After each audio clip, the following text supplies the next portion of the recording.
Welcome to The Speechy Show. Being a speech-language pathologist often means having too much work and not enough planning time. To beat the overwhelm, we're bringing you the tricks and tools that will make your job a little bit easier.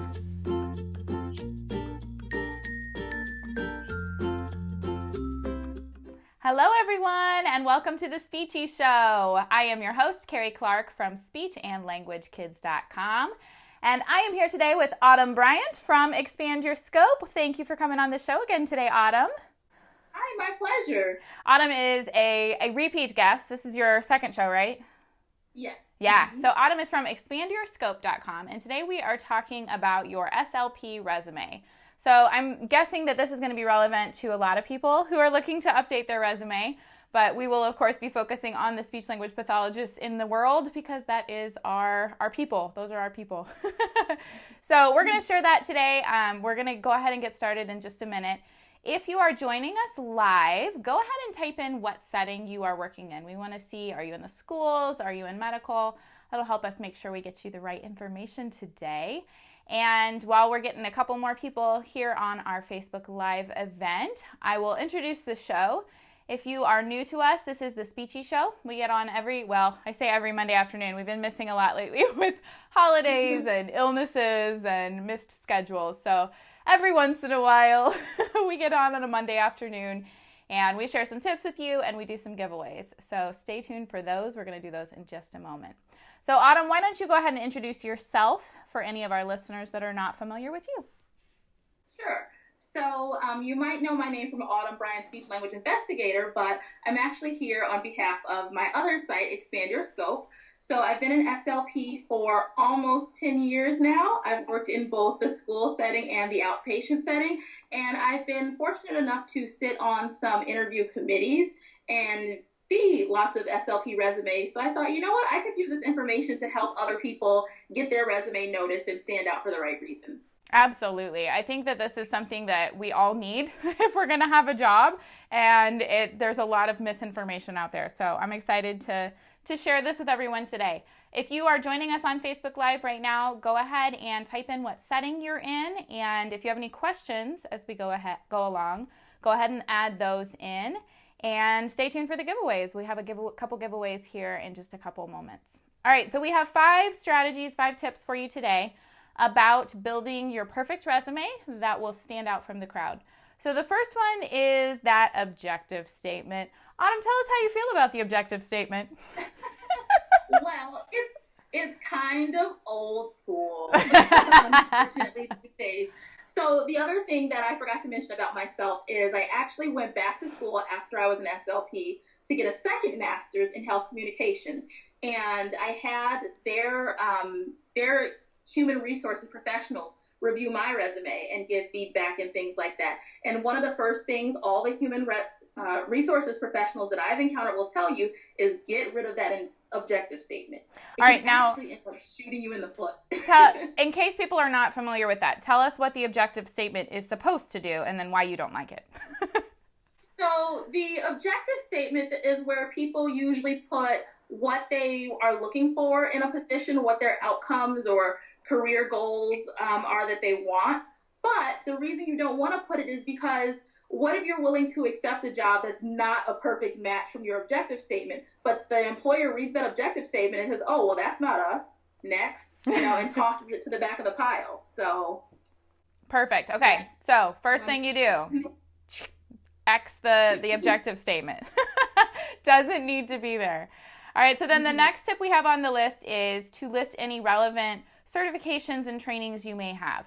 Now, I know that's the easy one we all think of is, well, I'm certified as a speech-language pathologist, but what else should we be adding to that part of the resume? Well, I think you're right. A lot of SLPs will note that sort of thing, but it's like, okay, well, hopefully everyone who applies for the SLP position is at least minimum qualified for it. So I need to know what's different about you compared to other SLPs. So do you have training in PECs? Do you have any specialty certificate, any CEU courses that had extensive training? Even are you like crisis prevention intervention, CPI certified, CPR, things like that? Anything that'll give you an extra edge over other SLPs who are similarly qualified at the baseline level. Perfect. Now, a question I have then would be, what about if you feel like you have an expertise in something because you have done it a lot, but you don't have a specific certification for that? Would you include that there or not?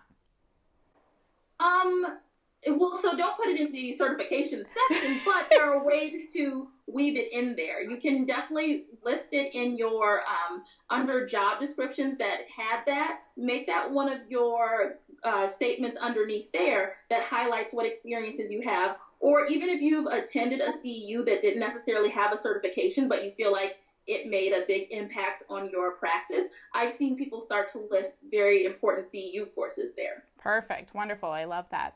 All right. As you're watching, if you guys have questions, please go ahead and add those in the comments. We will answer those as we go along. All right. So next is show me the metrics. What kind of metrics should we be including on our resumes? Okay. Well, the first problem is that lots of SLP resumes don't include any metrics at all. And I think as clinicians, we're used to just thinking of things in terms of the resume, in terms of like what we can show off, what skills, and not what the outcomes were or what we were able to manage. But the employer, looking at it from the business standpoint and from a logistics standpoint, they want to know, they want you to quantify things in some way. So if you did something that increased company revenue, how much? If you work at a hospital or facility that has a certain number of beds and you think that's an impressive statement, that'll make you stand out, list that. If you've started any programs, how many people attended, how many, what was the increase? Put it there in some kind of way. Numbers really make your resume stand out. So would you work those numbers into all the different sections of the resume as is applicable, or would you have a separate section for metrics? I would list them under your statements under each job. Okay. Mm-hmm. Perfect. All right. So we're talking about resumes. If you're just joining us, we've talked about getting rid of your objective statement. We've talked about you listing any certifications above your regular master's degree that you have. And then we've also talked about using metrics whenever you can to describe your jobs in terms of numbers. So we're going to do some giveaways here in just a couple minutes, so stay tuned. We have 2 more tips for you for your resume. So the next one is spell it out. Let's talk about some acronyms, and we love our acronyms, don't we, as SLPs? Yes. Oh my goodness, the number of acronyms in this field. I mean, you combine healthcare and education, which is our field, and it's like, oh my goodness. But the thing about acronyms is they're not universal, and there are some that vary across state lines. And also, this is very key to remember, not everyone who reads your resume is going to be an SLP. Not everyone who reads your resume will even be a clinician or an educator. Mm-hmm. So you need to convey what you want to say about yourself in a way that the human resources person can understand, but also in a way that the robot who probably scans your resume before a human ever looks at it can understand. Perfect. Yes. I think this is so huge because even with just running an online business, I have people come to my website from around the world. And I always get questions from people and I have to say, can you spell that acronym out? Because I sound like I don't know what I'm talking about, but it's different everywhere you go. Things that should be really standard are different. Even SLP isn't standard because if you go across the ocean, they call it different things entirely. I even heard once that in some places, a pathologist is the person that does like autopsies to figure out why people died. Right. So that's like a terrible thing where like the speech language coroner, that's awful. So yeah, you have to spell things out even when you don't feel like you should have to. And then there's the robot scanning piece as well that I hadn't even considered. All right, yes. So we've got scanning. Mm-hmm. Yeah, so we've got one more tip and we're going to touch on that robot in our last tip. So using keywords in your resume from the actual job description. Tell us what that looks like and why we need to do it. So you want to review the job description and see what they're looking for. Do any words pop out? Did they specifically mention that they're looking for someone who has experience with autism? Or did they specifically mention a certain training or background level? You want to mirror their language down to the tense. And the reason why is because the robot is not as smart as you might hope it would be. And so if you change something to a plural when it was singular in the job description, it might not catch that as the same word. But if you put it in the exact same tense and format, that helps that robot identify your resume as being a high match to the job description, which bumps yours up to the top of the pile for those human eyes to look at.